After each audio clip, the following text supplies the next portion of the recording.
ആറന്മുള മണ്ഡലത്തിൽ നിന്നും വീണ്ടും ജനവിധി നേടാൻ പോവാണ്.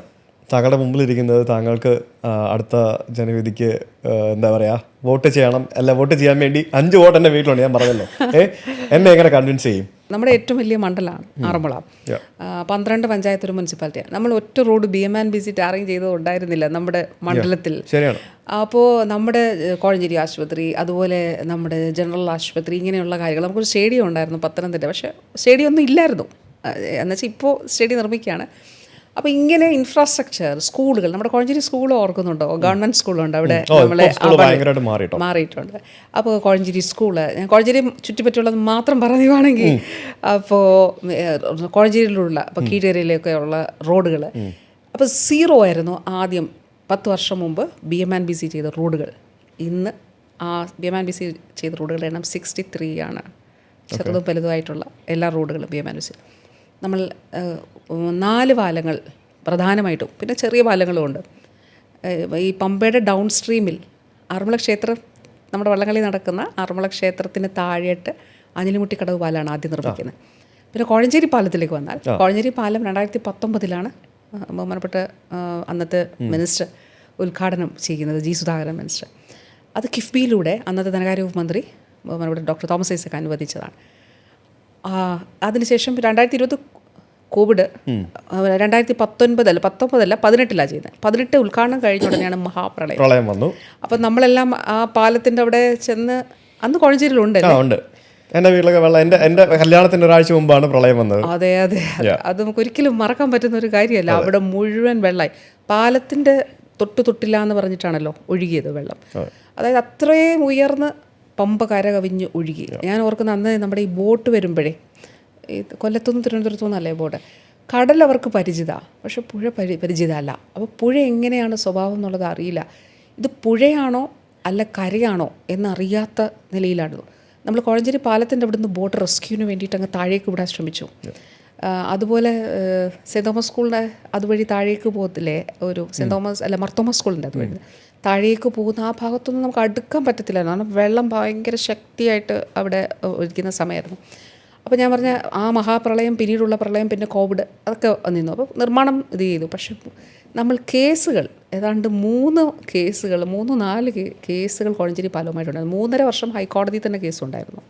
അതിന് സർക്കാരിന് ചെയ്യാൻ പറ്റില്ല. അല്ല, കോടതി നമ്മൾ ഇടപെട്ടെന്ന് വെച്ചാൽ നമ്മൾ വക്കീലിനെ എടുത്ത് കണ്ട്, ഇതൊരു അപ്പുറത്ത് മാരാമണ് നമുക്കൊരു സ്പാൻ വെക്കാൻ പറ്റത്തില്ലായിരുന്നു.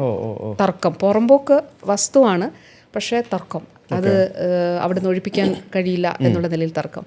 അതിനുശേഷം GSTയുടെ വിഷയവുമായിട്ട് ബന്ധപ്പെട്ട് ആദ്യത്തെ കോൺട്രാക്ടറും നല്ലൊരു കോൺട്രാക്ടറായിരുന്നു. അപ്പോഴാണ് ഈ GST ഇഷ്യൂസ് വന്നത്. അപ്പോൾ 1.5 വർഷം, പിന്നെ ആ 3.5 വർഷം അങ്ങനെ ഹൈക്കോടതി കേസ്. പിന്നെ വീണ്ടും അടുത്ത് ടെൻഡർ ചെയ്തു. 6 തവണ ടെൻഡർ ചെയ്തു. ഒരു ടെൻഡർ എന്ന് പറഞ്ഞാൽ കിഫ്ബിയുടേത് 30 ദിവസം മിനിമം ടെൻഡർ ഓപ്പൺ ചെയ്തെടുത്ത്, അതിൽ ആളില്ല, അല്ലെങ്കിൽ ഒരാളെ ഉണ്ടാവുള്ളൂ. അങ്ങനെ 6 തവണ ടെൻഡർ ചെയ്തു. അപ്പം മിനിമം 30x6 തന്നെ അത്രയും 1 വർഷം എടുത്തു. അപ്പം 4.5 വർഷം പോയി. എന്നിട്ട് നമ്മൾ ഈ ഇതിൽ ഏറ്റവും പ്രധാന ആർച്ച്, അതെല്ലാം കോഴഞ്ചേരിയുടെ ഒരു വൈകാരികത.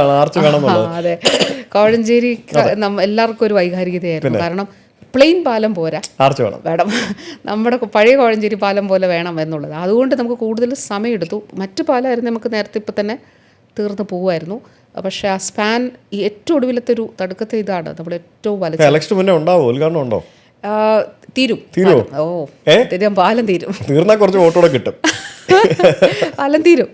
പിന്നെ കോഴഞ്ചേരി ആശുപത്രി, ഞാൻ പറഞ്ഞു ജനറൽ ആശുപത്രി പത്തനംതിട്ട 52 കോടി രൂപയുടെ പുതിയ കെട്ടണം. കാത്തലാബ് 10 വർഷം മുൻപ് ഒരു കാർഡിയോളജിയിൽ ഒരു ട്രീറ്റ്മെൻറ്റ് സർക്കാർ സംവിധാനത്തിൽ നമ്മുടെ മണ്ഡലത്തിൽ ഉണ്ടായിരുന്നില്ല.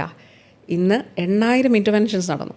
8,000 ഇൻ്റർവെൻഷൻസ് എന്ന് പറഞ്ഞാൽ, ഞാൻ ഈ പറഞ്ഞ പോലെ ഒന്ന് നെഞ്ചുവേദന എടുത്താൽ നിസ്സഹായരായി പോകുന്നു. അയ്യോ എനിക്ക് പണമില്ല എന്നൊരു ചിന്ത, സെക്കൻഡ് തോട്ട് വരുന്നവർ ഭൂരിപക്ഷമുള്ള അവർ. പിന്നെ സ്കൂളുകൾ, ഇപ്പോൾ കോഴഞ്ചേരി സ്കൂളിനെ പറ്റി തന്നെ പറഞ്ഞില്ലേ അത്. പിന്നെ നമ്മുടെ സ്റ്റേഡിയം 50 കോടി രൂപയുടെയാണ്. നമുക്കൊരു സിന്തറ്റിക് ട്രാക്ക് ഉണ്ടായിരുന്നില്ല. നമ്മുടെ 20 സ്കൂൾ അറിയില്ലേ, സെൻറ്റ് ജോൺ സ്കൂൾ, അവിടെ നിന്നൊക്കെ നാഷണൽ പ്ലെയേഴ്സൊക്കെ പോയി പരിശീലിച്ചിരുന്നത് പാലായിലൊക്കെയാണ്. അപ്പോൾ അങ്ങനെ സ്റ്റേഡിയം, സ്കൂളുകൾ, ആശുപത്രികൾ, പാലങ്ങൾ. അതുപോലെ ഇന്നലെ ഒരു ഇതുണ്ടായിരുന്നേ, നമ്മുടെ കുളനടയിൽ മണ്ണാക്കടവ് അയ്യോ അവിടെ ഒരു നാട് മുഴുവൻ ഒഴുകിയെത്തി. അതിൻ്റെ പൂർത്തീകരിച്ചുള്ള ഉദ്ഘാടനമാണ് നമ്മൾ നടത്തിയത്. അതുപോലെ അച്ചൻകോവിൽ തന്നെ കുളനടയ്ക്ക് അപ്പുറത്ത് നമ്മുടെ സാഹിത്യകാരൻ ബഹുമാനായ ശ്രീ ബെന്യാമിൻ ഉണ്ടല്ലോ, അദ്ദേഹത്തിൻ്റെ വീടിൻ്റെ അടുത്ത് നിന്ന് അപ്പുറത്ത് മഹാദേവ ക്ഷേത്രമാണ് കുളനട പന്തളം.